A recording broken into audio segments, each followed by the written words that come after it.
It's the start of a new year, and like most people, your mind is on how to become a healthier person, a more fulfilled person, and in our case, even a wealthier person. In this episode, we talk to you about New Year's financial resolutions, how to set them, and how to stick to them in ways that will benefit you financially. Let's get started. Let's get some money. You're watching a live recording of the New Money, New Problems podcast. Subscribe now at newmoneynewproblems.com/podcast. That's newmoneynewproblems.com/podcast.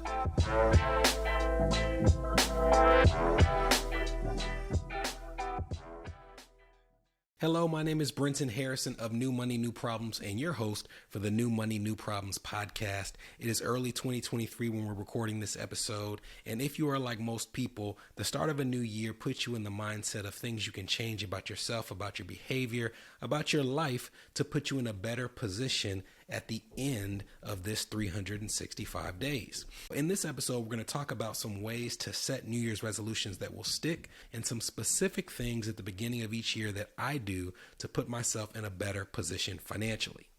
This is my 14th year in financial services, and the benefit of being in this industry for so long is that you get to see a number of different financial circumstances. And one of the things I've noticed in observing all of these different situations is that there's a radical difference between trying to implement changes that take into account how you live your life and trying to implement changes that change the way you live your life. Because it's very hard to change the way that you're intrinsically wired to address your finances.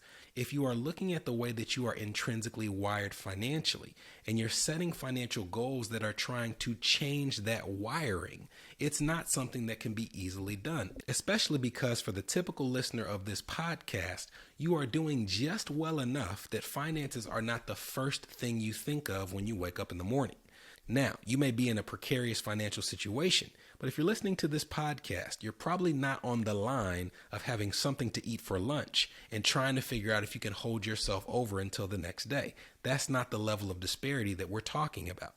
If you're not in that level of disparity and you're just stressed, but you're still earning $100,000, $200,000, $300,000 a year, your finances are something that are important to you, but it's still something that you address after you've taken the kids to school, after you've done a full day's work, after you've watched a couple episodes of Seinfeld or Insecure or insert your favorite sitcom here. And when you're trying to radically change your wiring for something that's on the periphery, it's unlikely to last for a long period of time. So when it comes to setting financial New Year's resolutions, automation is the key to making sure that our behavior is not the impediment to the wealth building process.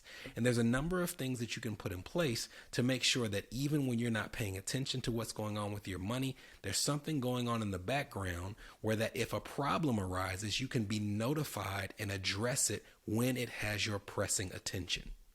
Using automation to your benefit could be something as simple as setting up an automatic transfer from your checking account to your savings account, but rather than having some huge goal, maybe attacking something smaller.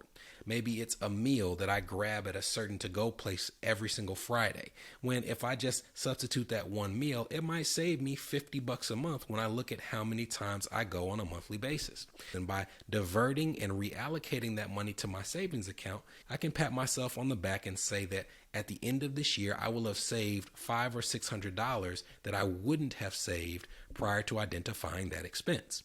But there are all types of other services, like identifying all of your automated subscriptions, which we'll talk about after the break, and trying to find ways to reallocate the mess and the miscellaneous things in your budget that can help you build wealth. Using services like Mint.com, like You Need a Budget, like Insert Automated Tracking Software here can make sure that whenever you meet that limit of what you set for yourself, you get an email or a text message that can serve as that corrective behavior that lets you know what's going on without you having to have the discipline of sitting down on a monthly basis to find out that you overspent. We're trying to build in systems that will alert us to when we're acting counter to our financial goals.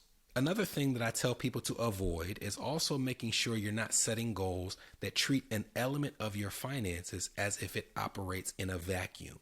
Everything that you do in one area of your finances impacts other areas as well. And when it comes to New Year's resolutions, you can be very motivated at the beginning of the year to do something like tackle debt, to do something like increase your savings, to do something like increase the amount you save for retirement. And because that's the thing that's pressing on your mind, you set a very high goal for yourself that does not consider the other things going on in your finances. You might be really motivated about increasing your cash cushion this year. And last year, it could have been highly possible for you to save $250 every 2 weeks. And you say, every 2 weeks, I'm going to have $250 taken out of my check and go straight to my savings. I'm not even going to touch it. But because you're not thinking about this part of your finance affecting the other parts of your finances, you could have neglected to realize that your child's going to a new school or has a new tutor or a new after-school program that made that $500 not as realistic this year as it would have been last year. And when setting financial goals for the new year, you need to make sure that even if your goal addresses a particular element of your finances, you've looked at what else is going on to determine whether that's actually realistic. And lastly, something that could make it easier for you to reach your financial goals as opposed to making it more difficult to do so is getting some momentum moving downhill.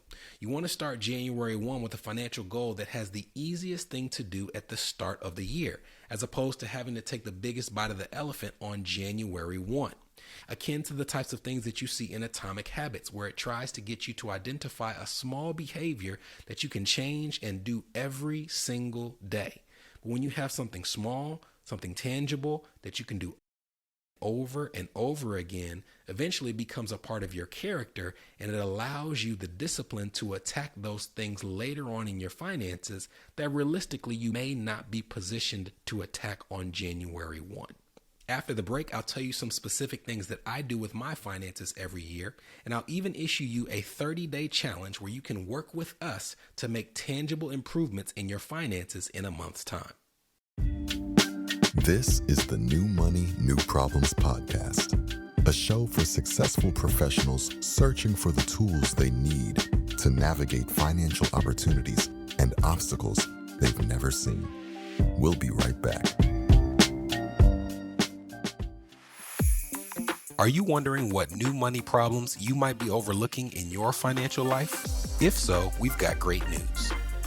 We've crafted the New Money, New Problems Gap Finder to identify potential weaknesses in your finances in areas ranging from budgeting, investments, insurance, and even the threat your extended family's finances could pose to your household. Please head to newmoneynewproblems.com/gapfinder to complete it today. Again, that's newmoneynewproblems.com/gapfinder to take the assessment.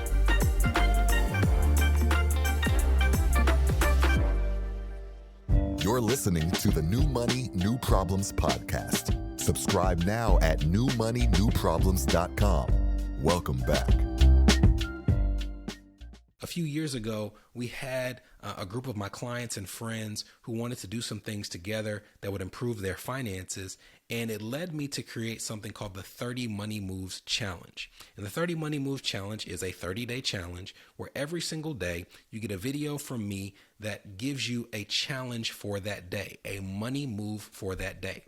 It's designed to take less than 30 minutes every single day, and it addresses various parts of your finances, such as budgeting, such as insurance, such as student loans, such as your retirement planning, even estate planning.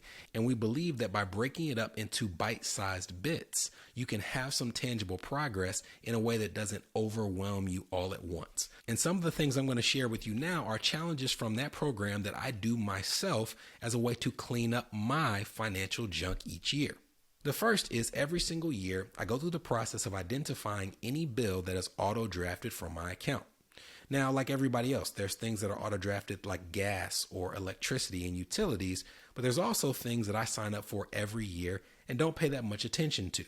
Maybe I signed up for Apple Plus because I wanted to watch the morning show, or something that's a larger expense like an insurance payment, where by identifying it and figuring out how much it is, it might spur you to do some shopping and seeing if there's better things out there.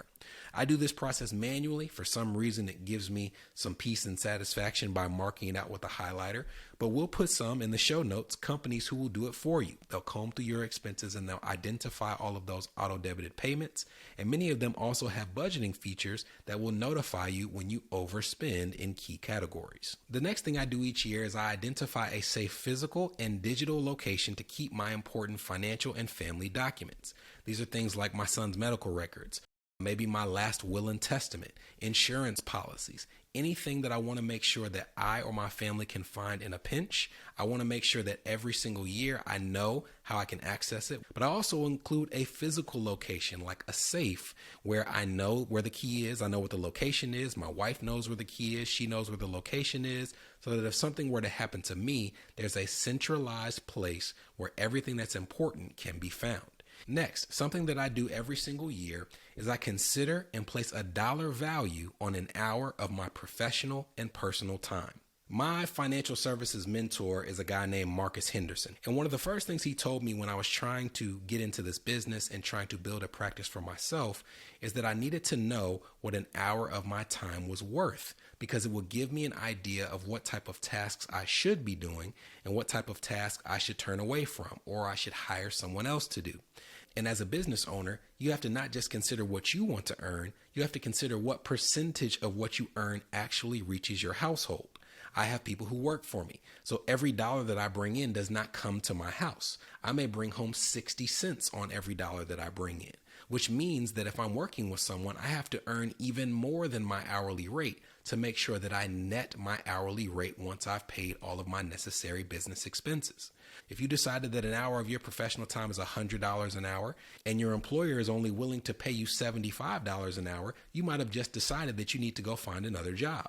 Or if you want to be paid $100, but the market says you're worth $75, you might have identified that you need to get some more training. You need to get some more experience. Maybe you need to get another license or certification to add to that resume to make sure that you're meeting the hourly rate expectation that you have of yourself. This goes beyond the professional world as well. If I've decided that an hour of my professional time is worth $200, I might decide that an hour of my personal time is worth $100. So now if I'm looking at my house and it's a mess and I know that it would take 3 hours to deep clean my house top to bottom, then that 3 hours is worth $300 of my personal time. If I find someone who's willing to clean my house and they're going to charge me $50 an hour, I've saved $150 and probably saved myself some stress and preserved some energy by using them to deep clean my house, as opposed to using my precious time at home to do a job that I've determined is valued at less than my personal rate. Along those same lines, every single year, I try to consider a way to increase my human capital. This is a term that came from a friend of mine, Courtney Hale. I don't know if he invented it, but it's the first place that I heard of it, so I always give him credit. But human capital are the things that you can put on a resume, the things that you can say are a skill set that you have, and all of those things help dictate your worth in the marketplace. Even if it's not about dollars and cents, there is always value, one way or another, in adding another tool to your professional toolbox and being able to confidently say that I'm a better professional at the end of the year than the one that started the year. I get a lot of pride at being able to talk to somebody and objectively say that I do what I do at a high level. And I want you to have that same confidence yourself. And it all starts with every single year finding a way to increase your human capital. And lastly, get a piece of pen and paper. Sit down, have a sip or a bite or a puff of whatever gets you in the right frame of mind, and ask yourself honestly, what is the biggest thing getting in the way of you reaching your financial goals? Is it your human capital?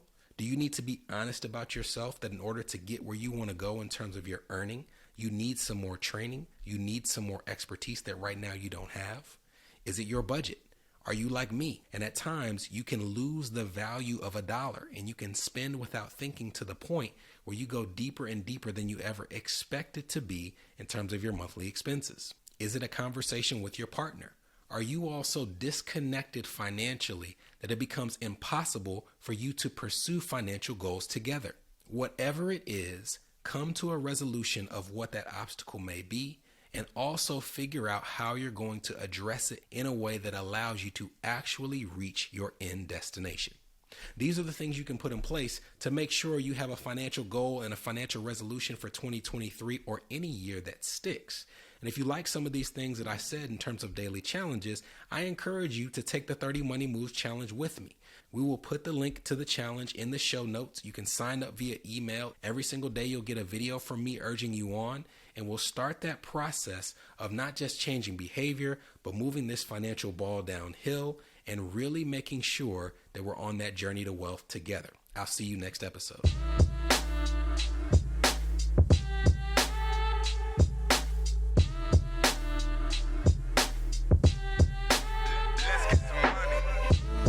From New Money, New Problems, this was the New Money, New Problems podcast, a show for successful professionals searching for the tools they need to navigate financial opportunities and obstacles they've never seen.